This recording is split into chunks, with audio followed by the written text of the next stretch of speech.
During the winter of 2015, the residents of Hampton Bay, Long Island, woke up to what they say was the worst smell they had ever experienced. Mysteriously overnight, 1,000 fish had died in the canal. After thorough analysis, they found that the oxygen levels in the water were too low, and all the fish had drowned. Upon hearing this news, many had questions like, how does a fish drown? Don't they have gills? Don't they have like a fin and a tail? They said things like, aren't they built to survive in that environment? Perhaps this is the best analogy for my depression. Suicide is the second leading cause of death for teens and young adults, ages 10 to 34. That's a whole generation's worth of people who chose to kill themselves. Kids playing on the playground, to adults who have started their own families, all of which feel misunderstood. Imagine if you was in their shoes. Drowning Fish by Rudy Francisco, and instead of a suicide note, I wrote this by Steven Willis. This angry deity, this jealous God, this thirsty shadow that wrings my joy like a dish rag, turns every conversation into a conveyor belt that always begins with the phrase, "You look tired today." To be honest, getting out of bed has become a magic trick, and I'm probably the worst magician I know. This sadness is the only clean shirt I have left, and my washing machine has been broken for months. When people ask me how I'm doing, I want to say, crickets have been known to eat their own wings, and I too have a tendency to destroy what helps me get off the ground.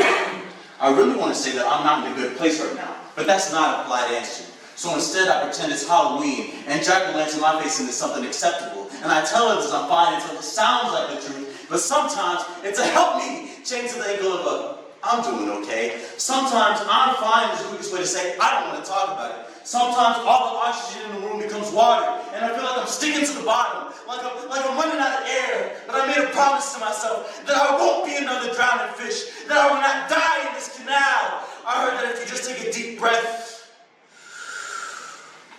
and relax,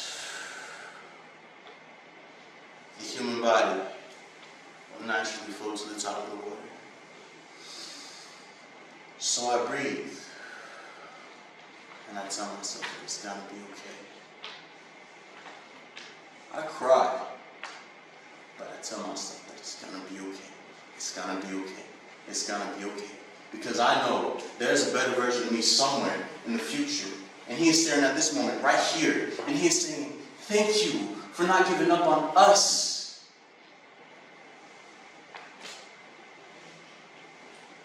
A few days ago, I was reading, and I saw this run-on sentence. And I thought, you know,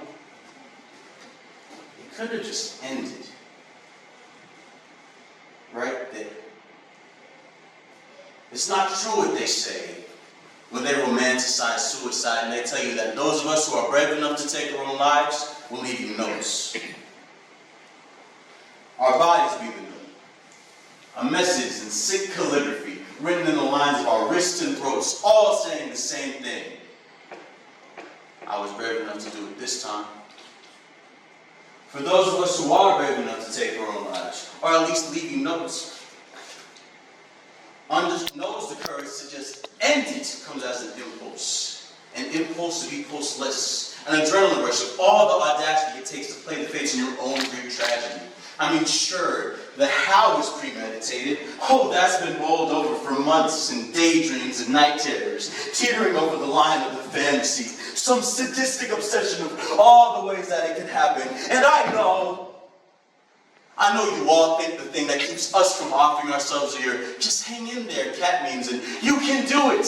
But really it's the fear. Waking up, of getting the dosage wrong. Nobody ever survives a suicide. You just gain a suicide attempt with tallies that I keep on the slits of my wrist. And look, I don't want to live with that, okay? I don't live! You know, I think the myth of the suicide note or something made by the living. Yeah, something to absolve themselves of the guilt of not being there or not doing more. Like, here it is, why I did it, written in a letter, and a tight little bow, almost as tight as a rope around my neck. It's okay, it's okay, it's okay, it's nothing! Since when are you know the suicidal to have such egos? It's rich men who leave wills, it's terrorists who leave manifestos, it's activists who live in ethos, all of which you, the living, will argue over. But us, the brave, we the suicidal, we leave you with nothing but this body. We know it's not about what you leave behind, but what you leave with. That's why we leave with the shakes. That's why we leave blue in the face. That's why we leave challenging the ceiling fan with one last chance to swing. That's why we leave with one last jump to conclusions. We leave over-oxygenated. We leave over-medicated. We leave with a bang! We leave with one last chance to say,